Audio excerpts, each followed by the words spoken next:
Pernikahan yang tak diinginkan. Bab 230.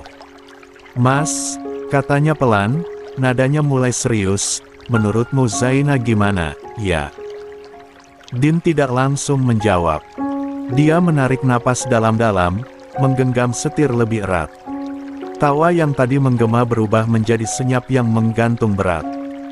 Dia tahu, cepat atau lambat, topik ini akan muncul. Dan sekarang saatnya datang. Mas, aku masih belum bisa lupa apa yang Zaina lakukan pagi tadi. Din melirik singkat ke arahnya, lalu kembali fokus ke jalan.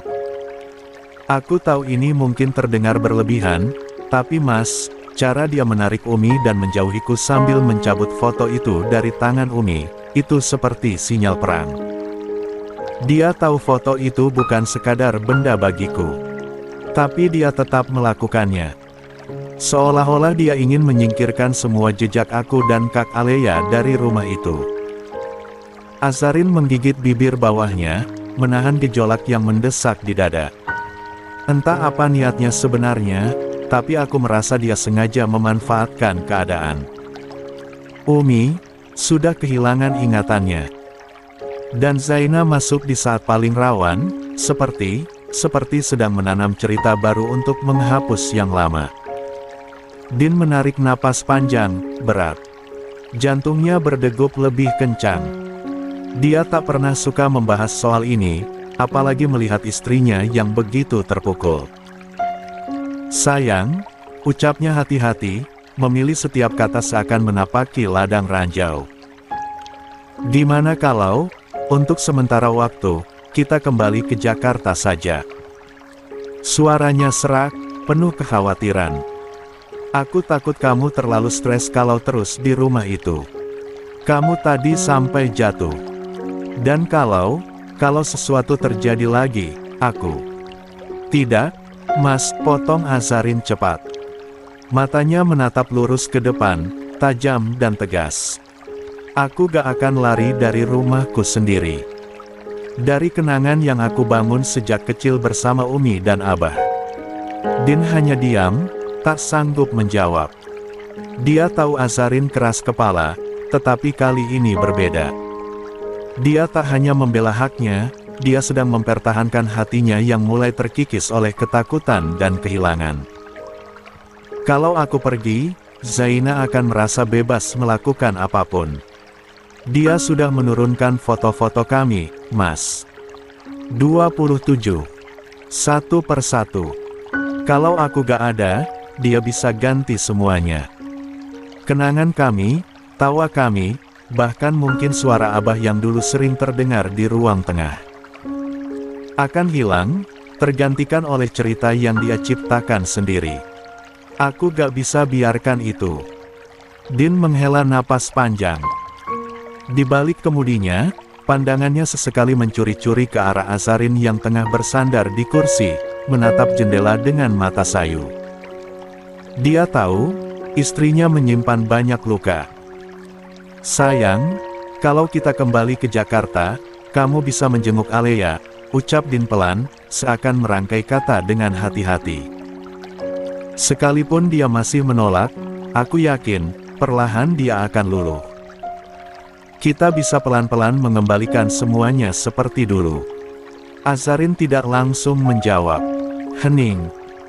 Hanya suara roda mobil melindas aspal dan desir angin yang masuk lewat celah jendela. Din menoleh, mencoba membaca wajah istrinya. Justru karena aku tahu bagaimana rasanya kehilangan arah, aku gak bisa pergi. Aku gak bisa membiarkan Zaina terus ada di rumah itu, membentuk kenangan baru, mencabut semua akar yang sudah kami bertahun-tahun. Din menelan ludah. Bibirnya nyaris terbuka, ingin mengatakan sesuatu yang seharusnya belum diucapkan. Namun, dia menahan. Aku tahu kamu takut. Aku tahu kamu cemas, apalagi setelah kejadian tadi. Azarin melanjutkan, suaranya gemetar namun matanya mantap menatap wajah Din. Tapi jangan cabut aku dari rumahku sendiri, Mas. Jangan biarkan aku lari dari apa yang harus aku jaga. Din menarik napas dalam-dalam. Dia hampir berkata jika kini ada janin yang Mestin Azarin pertimbangkan. Namun kata-kata itu tenggelam dalam kerongkongan.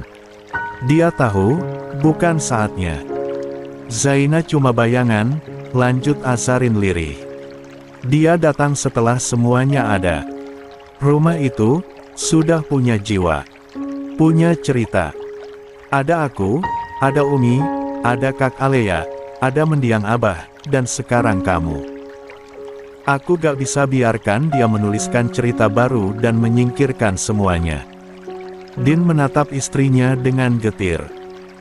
Antara kagum akan keberanian Azarin, dan ketakutan akan beban yang dia tanggung diam-diam. Dia menggenggam tangan Azarin, mengangkatnya ke bibir, mengecupnya lama.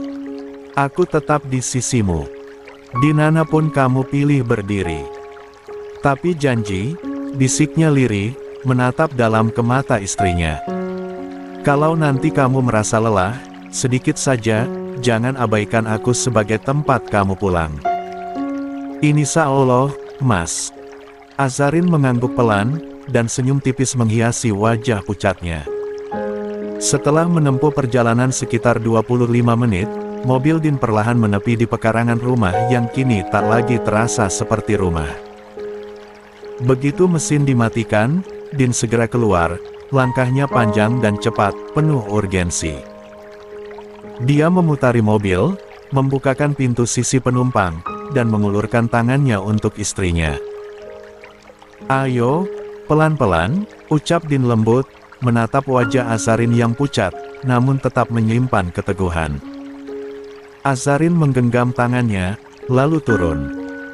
Langkah mereka perlahan menapaki halaman, masuk ke dalam rumah yang kini terasa lebih dingin daripada angin sore. Sunyi, sepi, seolah waktu ikut membeku. Begitu melewati ruang tengah, mata Azarin langsung tertuju pada sosok ibunya yang duduk tenang di sofa, menonton televisi bersama Zaina.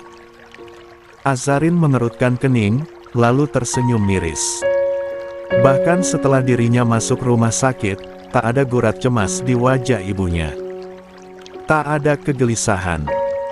Hanya ketenangan kosong, dibalut bayang Zaina yang kini mencuri tempat di samping wanita yang seharusnya memeluknya saat sakit.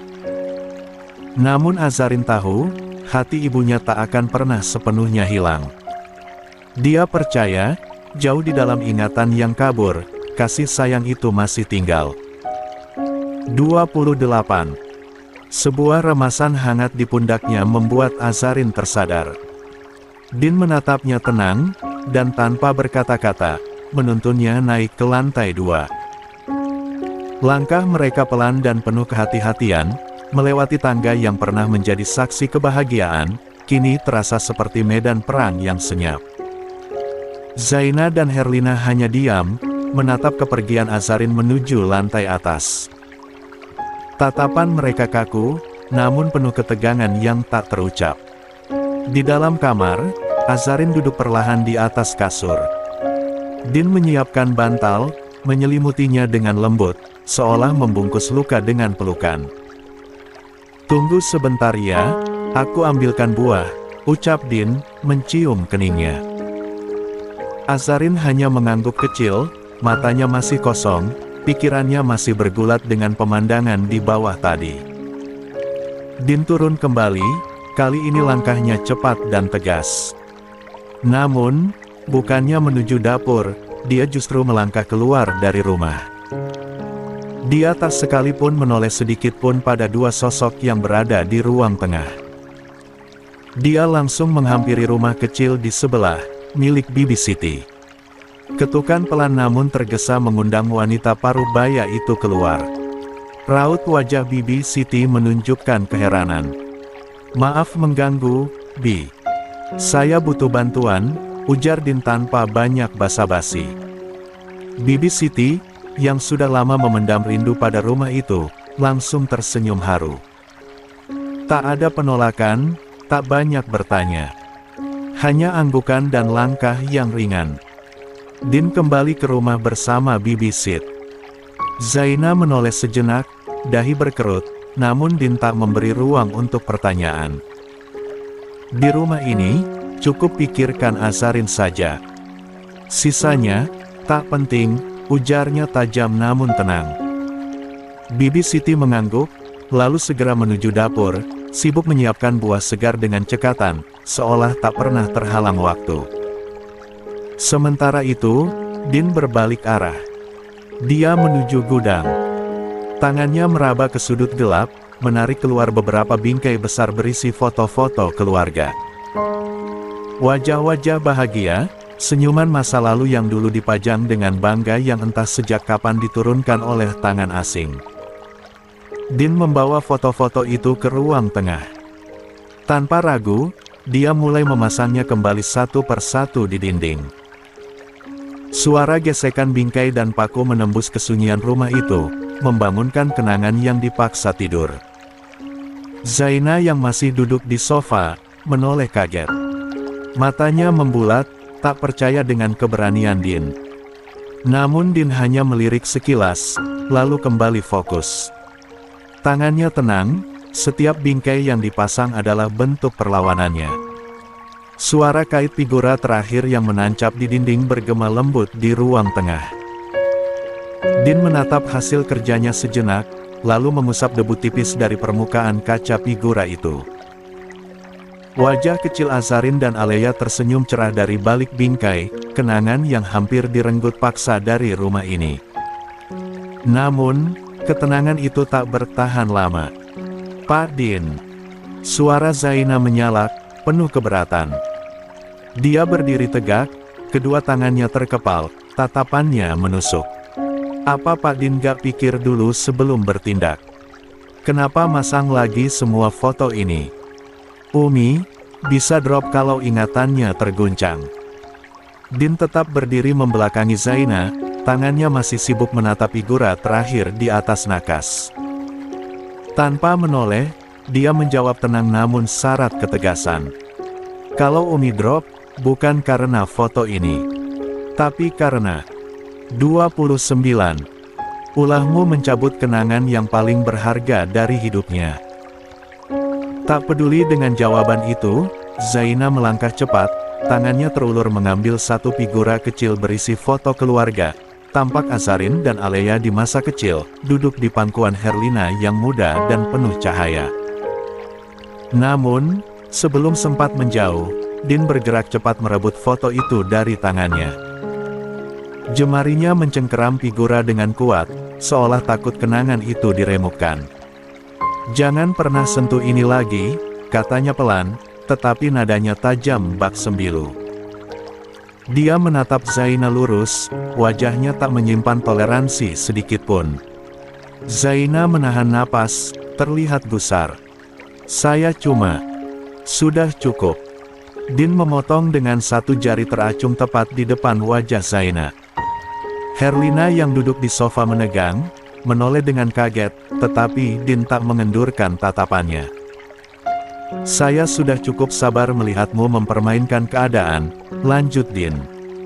"Rumah ini, bukan panggung drama yang bisa kamu kuasai sesuka hati. Ini rumah keluarga. Rumah Azarin. Rumah Alea. Rumah ibu mereka. Dan saya bersumpah, siapapun yang berani mengusik, akan saya kejar. Sampai ke ujung dunia sekalipun." Zaina mundur selangkah, rahangnya menegang. Din menurunkan jari telunjuknya, lalu bersuara lebih tenang, namun dengan nada yang jauh lebih dingin. "Secara hukum, kamu bukan siapa-siapa di rumah ini. Tak ada akta, tak ada hak waris, tak ada dasar apapun yang bisa kamu pegang. Sekalipun kamu darah dari lelaki yang sama, kamu tidak punya tempat di sini." Dia berbalik, menatap Herlina yang tampak bingung dan gelisah, lalu kembali pada Zaina dengan pandangan terakhir yang seolah memberi peringatan terakhir. "Kalau kamu masih punya sedikit saja rasa hormat, kembalilah ke tempatmu. Karena mulai detik ini, saya tidak akan membiarkan satu orang pun menyentuh apa yang sudah seharusnya tetap ada di sini."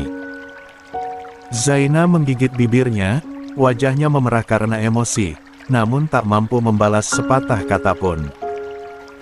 Baru saja keheningan merambat di ruang tengah, Herlina bangkit dari duduknya dengan sedikit sempiongan. "Berhenti, Din. Kamu jangan begitu sama Zaina." Suara itu terdengar lemah, namun mencoba tegas. Herlina menatap Din dengan raut kebingungan yang tak bisa dia sembunyikan. Dia anak baik, selama ini yang jaga Umi itu Zaina. Sementara kamu siapa? Kalimat itu menggantung di udara, seperti pisau yang menusuk pelan ke dada Din. Bukan karena marah, tetapi karena sedih. Luka yang tak terlihat, tetapi menganga.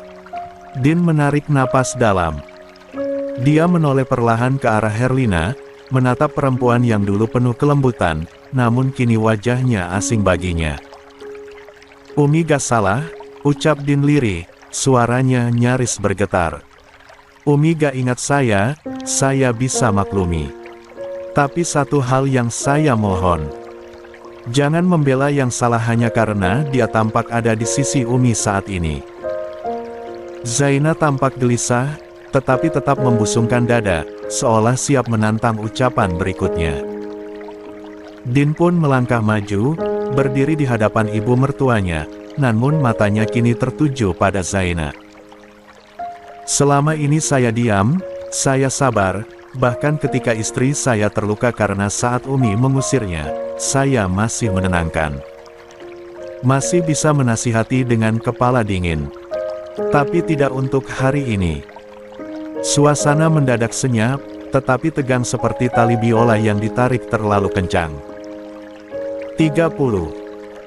"Saya bukan tidak menghormati Umi sebagai ibu mertua saya," lanjutnya, matanya mulai berkilat, "tapi kalau pembelaan Umi malah membuat Zaina semakin menjadi-jadi. Dan saya tidak akan tinggal diam." Din berbalik, menatap Zaina yang mulai gusar. "Kalau kamu masih merasa ini rumahmu, ayo kita buka semua data legal.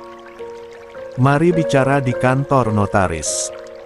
Atau, kalau perlu, kita selesaikan di pengadilan.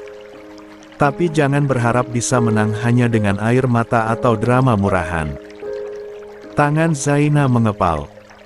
Napasnya tertahan di tenggorokan, seperti ingin meledak tetapi tak tahu bagaimana caranya. Kata-kata Din barusan menyayatnya dalam. Lebih tajam dari sembilu. Lebih pahit dari cuka yang dipaksa ditelan dalam gelap. Namun Din belum selesai. Pria berkemeja hitam itu, dengan aura tenang yang menyesakkan, melangkah mendekat. Setiap langkahnya terasa berat, namun mantap. Tatapannya berubah dingin, suaranya serupa petir yang siap menyambar tanpa ampun. "Kamu baru 20 tahun, Zaina," ujarnya, lirih tetapi penuh tekanan. "Terlalu muda untuk bermain api, apalagi mencoba membakar rumah yang bukan kamu bangun. Kalau kamu masih punya sedikit saja akal sehat, berhenti sekarang. Sebelum saya sendiri yang mengeluarkanmu dari rumah ini. Bukan sebagai tamu, tapi sebagai pelanggar hukum." Zaina membeku. Napasnya memburu, dadanya naik turun dengan ritme yang kacau. Namun, mulutnya keluh, seolah lidahnya tertahan oleh kebenaran yang terlalu telak. Di sisi lain, Herlina tampak panik dalam diam. Pandangannya mondar-mandir, seperti mencari tempat berpijak di tengah retakan yang makin menganga antara dua sisi yang tak lagi bisa dijembatani. Din memandang mereka berdua dengan sorot mata yang berbeda. Kali ini tak sekadar kemarahan, namun, luka yang terbungkus ketegasan. "Saya tidak sedang bicara dengan kemarahan karena dendam," lanjutnya pelan, "saya bicara karena cinta. Karena saya mencintai istri saya. Dan saya tidak akan membiarkan siapapun menyakiti dia, dalam bentuk apapun.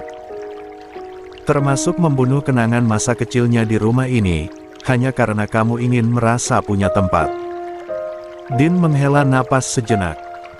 "Kalaupun niat kamu tulus ingin memperbaiki hubungan, Zaina, saya bisa menghargainya. Tapi apa masuk akal, niat baik itu kamu buktikan dengan menurunkan semua foto kenangan tanpa izin. Atas dasar apa kamu merasa berhak? Karena Umi kehilangan ingatan. Din mendekat lebih lagi. Napasnya terasa di hadapan Zaina. Namun, nada bicaranya tetap tajam dan tenang. Kamu bukan mengobati luka, Zaina. Kamu menorehkan luka baru, lalu menutupinya dengan senyum manis dan pura-pura perhatian. Itu bukan niat baik. Itu manipulasi. Dan saya, Din Argatama, tidak akan pernah membiarkan rumah ini jadi ladang permainan untuk drama kekanak-kanakan yang kamu ciptakan. Zaina menunduk, matanya mulai berair. Namun, tak ada yang tahu pasti, apakah itu tangis dari rasa bersalah, atau hanya kepedihan karena gagal melawan. Din menghela napas panjang sekali lagi. Sekilas, dia melirik ke arah tangga. Di sana, hatinya tertinggal. Di kamar atas, ada wanita yang dia lindungi dengan seluruh jiwanya. Wanita yang tengah rapuh, dan sedang mengandung. Sekali lagi kamu menyentuh foto-foto itu, saya anggap kamu memang menantang saya. Tegas Din, lalu beralih pada ibu mertuanya. Lihatlah semua foto-foto itu, rasakan pakai hati, bukan pakai ingatan yang telah. 31. Kosong, agar Umi bisa merasakan cinta sesungguhnya dari anak yang berulang kali Umi tolak keberadaannya.